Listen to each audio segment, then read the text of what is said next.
Kita sudah sampai di segmen terakhir, masih berbincang bersama Pak Joshua Pardede. Pak Joshua, bicara mengenai negara-negara yang sangat dikenal sebagai negara-negara dengan bank paling aman di dunia. Kalau di Asia tadi kita sudah sampaikan, ada Singapura, kemudian juga Malaysia.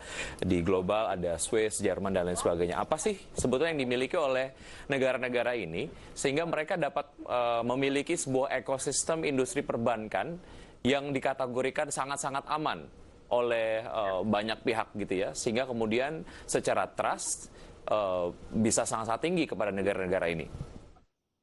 Ya, saya pikir yang pertama tentu regulator secara umum ya, negara-negara maju tentu dari sisi regulasi tentu lebih dari sisi regulasi tentu lebih komprehensif ya, dan juga tentunya dengan law enforcement yang lebih kuat tentu ini akan mendukung juga ya nantinya penerapan dari sistem keamanan ataupun kontrol keamanan dan juga risk management di masing-masing bank ya, tentunya karena kita tahu bahwa ini penguatan sistem keamanan dan juga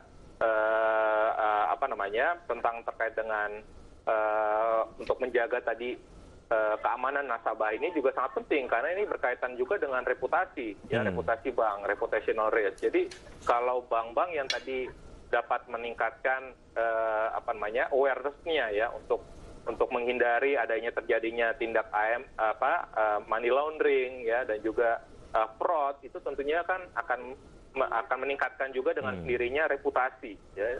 Dengan sendirinya pada saat reputasi bank tersebut juga meningkat, tentu nasabah pun juga akan lebih confident ya, akan lebih nyaman untuk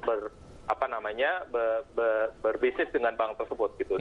Sehingga tentu tinggal bagaimana tadi ekosistem itu dibangun tadi oleh regulator yang juga diimplementasikan juga dengan oleh industrinya, yaitu harus lebih kuat, dan juga awareness dari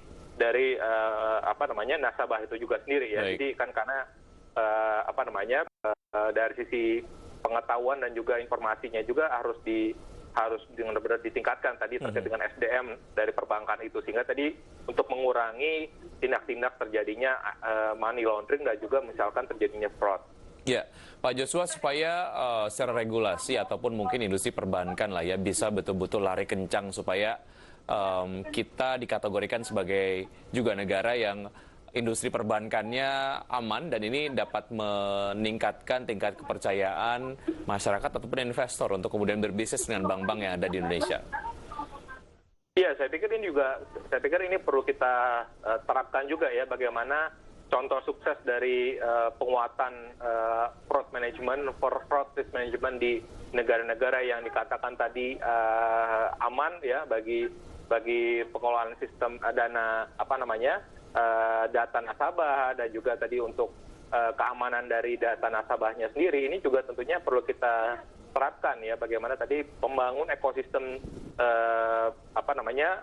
budaya ataupun culture untuk menghindari ataupun memitigasi risiko fraud ini dan juga money laundering, sehingga ini dapat kita harapkan kalau ekosistem itu terbangun ya, prinsip kehati-hatian sudah menjadi culture budaya, tentu dengan sendirinya ya tadi tidak untuk perbankan untuk melakukan ekspansi pun juga tidak akan terganggu gitu. Jadi saya pikir perbankan pun juga akan punya potensi untuk bisa melakukan ekspansi, karena kita tahu bahwa potensi dari sektor perbankan kita masih yang sangat menarik ya, dan juga tadi potensial untuk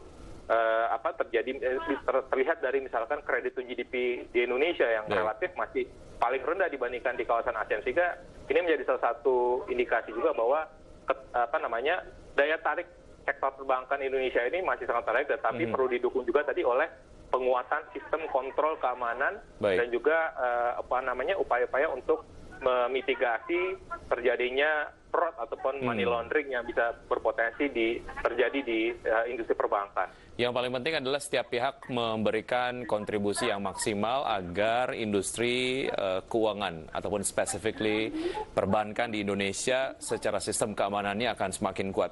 Pak Joshua, terima kasih sudah bergabung bersama kami dalam Market Review. Sukses untuk Anda, Pak Joshua. Sehat selalu. Terima kasih. Baik, dan bersama demikian perbincangan kami bersama beberapa narasumber di Market Review. Semoga perbincangan kami tadi dapat menjadi referensi dan juga inspirasi untuk Anda. Saya Wiki Adrian, undur diri. Terima kasih, sampai jumpa.